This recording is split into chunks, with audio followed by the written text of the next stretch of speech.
सर्दियों में खांसी, फ्लू, नज़ला ज़ुकाम क्यों होता है? इसके क्या असबाब हैं? इसके परहेज़ क्या है? इसका इलाज क्या है?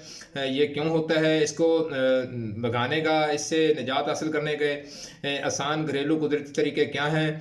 ये जब इंसान को लग जाए तो बहुत ज़्यादा ये परेशानी का सबब बनता है। तो इस परेशानी से हम कैसे निजात पा सकते हैं? घर में रह के, घर में इलाज करके इससे कैसे बचा जा सके? अस्सलाम वालेकुम दोस्तों, क्या क्या हाल चाल है। मैं हूं डॉक्टर खालिद जोया, मुफीद तिबी मशवरे आपकी खिदमत में पेश करता रहता हूं। दोस्तों, आज की जो वीडियो आपकी खिदमत में पेश कर रहा हूं वो है कि सर्दियों के मौसम में खांसी, फ्लू, नज़ला या ज़ुकाम हो जाए तो हम उसको जड़ से कैसे ख़त्म करें, उससे कैसे निजात हासिल करें। हज़ारों टोटके हैं, हज़ारों ट्रीटमेंट हैं, हज़ारों इलाज हैं, हज़ारों लाखों की तादाद में डॉक्टर बैठे हैं, स्पेशलिस्ट बैठे हैं। काफ़ी सारे लोग तरीके इस्तेमाल करते हैं, लेकिन आज जो मैं आपको तरीका बता रहा हूँ, इंशाल्लाह ये आप तरीका इस्तेमाल करें। इसके 110% इसके रिज़ल्ट हैं। दोस्तों, आज से एक वीडियो एक काम का आगाज़ कर रहा हूँ कि वीडियो के आखिर में आपसे एक सवाल पूछूंगा दीन के मुतल्लिक़। तो इसका आप मुझे जवाब देंगे कमेंट में जाके। तो इस तरह ये एक सदका जारिया भी है। वीडियो को आखिर तक देखिए, वीडियो के आखिर में आपसे वो सवाल पूछूंगा। चलता हूँ अपनी वीडियो की तरफ कि ये फ्लू, नज़ला, ज़ुकाम और खांसी क्यों होती है। सांस की तकलीफ या दायमी खांसी में मुब्तला मरीज़ों को सर्दियों और बहार के मौसम के आगाज़ से पहले ही बहुत महतात हो जाना चाहिए, क्योंकि फेफड़ों की नालियों में जमा होने वाली बलगम नज़ले ज़ुकाम के जरासीमों की अमा जगह बन जाती है, जहां वो तेज़ी से नशोनुमा पाते हैं।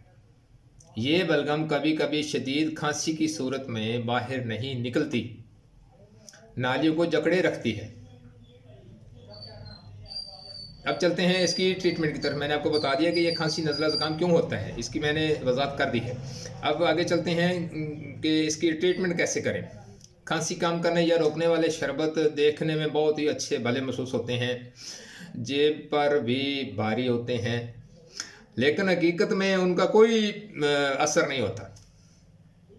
उसके लिए क्या करें, कैसे इससे निजात पाएँ?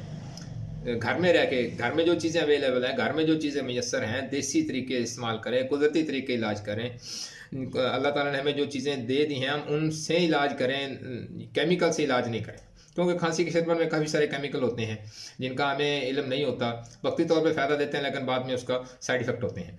तो उसके लिए करना क्या आपने कि पहला तरीका, गर्म दूध में शहद डालकर पीने से फेफड़ों से बलगम साफ़ हो जाता है।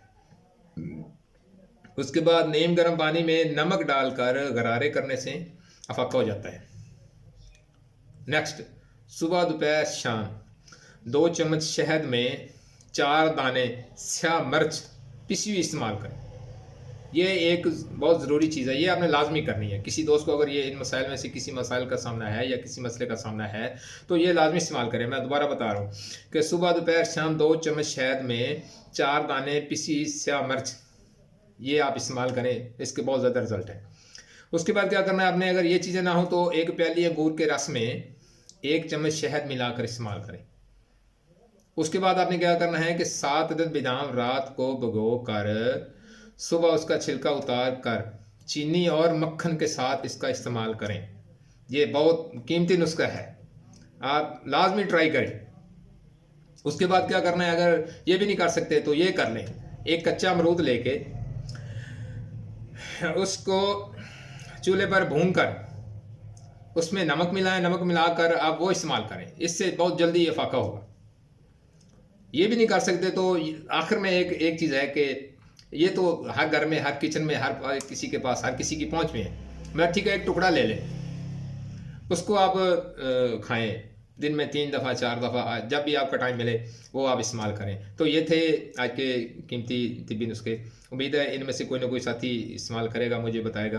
तो सवाल के बारे में चलता हूँ कि दीनी एक सिलसिला शुरू किया है कि दीनी सवाल आपसे आखिर में पूछूंगा। तो आज का जो सवाल है, आपने ये बताना है कि कुरान पाक की सबसे पहली सूरत का नाम क्या है।